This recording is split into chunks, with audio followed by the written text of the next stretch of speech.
Friends, அஸ்ஸலாமு அலைக்கும். இன்றைக்கி நான் வெஜிடபிள் நூடுல்ஸ் செய்ய போகிறேன். அதுக்கு 1/2 kg அளவு நூடுல்ஸ் எடுத்துருக்கேன். நூடுல்ஸை வந்து தண்ணியில் வேக போட்டுக்கலாம். ஒரு 10 நிமிஷம் வெந்தால் போதும். அதுக்கு வந்து 1 டேபிள் ஸ்பூன் அளவு எண்ணெய் ஊற்றிருக்கேன். நல்லா உதிரி அப்போ தான் கிடைக்கும். இதுக்கு தேவையான அளவு உப்பு போட்டிருக்கேன். நல்லா வேகட்டும். வெந்தோடனே நம்ம வடிகட்டிட்டு வெஜிடபிள் நூடுல்ஸ் செஞ்சுக்கலாம். நூடுல்ஸ் வந்துக்கிட்டு இருக்கு. அந்த ஸ்டேஜில் சட்டியில் வெஜிடபிள்ஸ் எல்லாம் போட்டு வேக விட்டுக்கலாம். அதுக்கப்புறம் நூடுல்ஸ் வந்தோன்னா அதை தூக்கி கொட்டிக்கலாம். ஒரு 5 டேபிள் ஸ்பூன் அளவு எண்ணெய் ஊற்றிக்கலாம். நான் ஒரு 5 மீடியம் சைஸ் பல்லாரி வெங்காயம் எடுத்திருக்கேன். அதை போட்டு நல்லா வதக்கிக்கலாம்.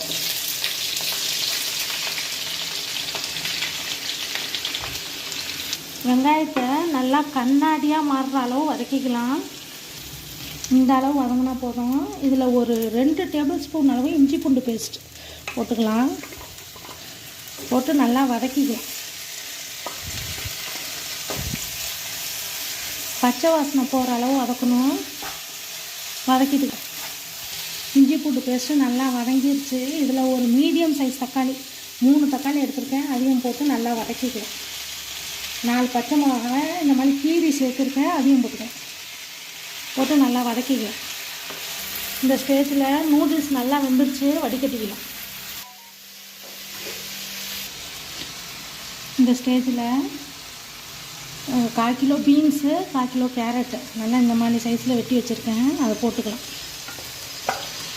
உங்களுக்கு காய்கறி வேணாம் அப்படின்னு நினச்சிங்கன்னா காய்கறியை கம்மி பண்ணிக்கிட்டு அதில் ஒரு 10 முட்டை, 1/2 கிலோவுக்கு ஒரு 10 முட்டை உடச்சி ஊற்றுனீங்கன்னாக்கா குவான்டிட்டி நிறையா வரும். வேறு ஒன்றும் இல்லை குவான்டிட்டி நிறையா வரதுக்கு தான் இவ்வளோ காய்கறி போட்டு செய்கிறது. இல்லாட்டி வெறும் நூடுல்ஸ் போட்டிங்கன்னாக்கா ஒரு டப்பாவில் வராது. அதனால தான் காய்கறி நிறையா போட்டு நூடுல்ஸ் செஞ்சால் நல்லாயிருக்கும் அப்படின்னு செய்கிறது. வேறு ஒன்றும் கிடையாது. விருப்பப்பட்டால் போட்டுக்கோங்க. இல்லையா காய்கறியை போட்டு சாப்பிடுவோண்டா காய்கறி போட்டுக்கோங்க. இல்லையா காய்கறியை கம்மி பண்ணிவிட்டு முட்டையை சேர்த்துக்கோங்க. உங்கள் விருப்பம்தான். இந்த ஸ்டேஜில் 1 டீஸ்பூன் அளவு மிளகாய்த்தூள், இது காய்கறிக்காக மட்டும், நூடுல்ஸுக்கு மசாலா தனியாக இருக்குது. 1 டீஸ்பூன் அளவு கரம் மசாலா, ரெண்டையும் போட்டு நல்லா மிக்ஸ் பண்ணி இதுக்கு தேவையான அளவு தண்ணி விட்டு வேக விட்டுக்கலாம் காய்கறியெல்லாம்.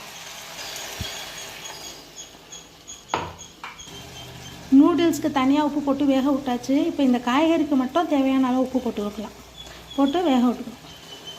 நூடுல்ஸ் உள்ளே இருக்க மசாலா பாக்கெட் இருக்கும், அதையும் கொட்டிக்கலாம். அதையும் கொட்டி இந்த பச்சை வாசனை போகிற அளவு வேக விட்டுக்கலாம்.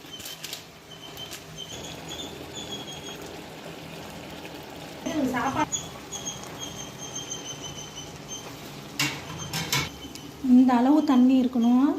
நூடுல்ஸு 70% வெந்திருக்கு. இதை தூக்கி இதில் போட்டு ஒரு 2 நிமிஷம் மூடி வச்சுக்கலாம்.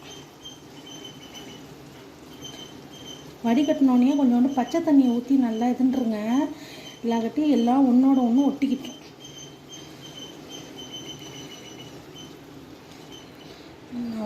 நூடுல்ஸ் எல்லாத்தையும் கொட்டியாச்சு. இப்போ நல்லா மிக்ஸ் பண்ணிக்கலாம். எல்லா மசாலாவும் படுற மாதிரி மிக்ஸ் பண்ணிவிட்டு ஒரு 2 நிமிஷம் மூடி வச்சுக்கலாம்.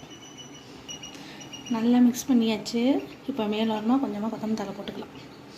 அவ்வளோதான், சூப்பரான வெஜிடபிள் நூடுல்ஸ் ரெடி. இந்த ரெசிபியை நீங்கள் வீட்டில் ட்ரை பண்ணி பாருங்கள். இந்த வீடியோ உங்களுக்கு பிடிச்சிருந்துச்சுன்னா லைக் பண்ணுங்கள், ஷேர் பண்ணுங்கள், கமெண்ட் பண்ணுங்கள், சப்ஸ்கிரைப் பண்ணுங்கள். தேங்க்யூ.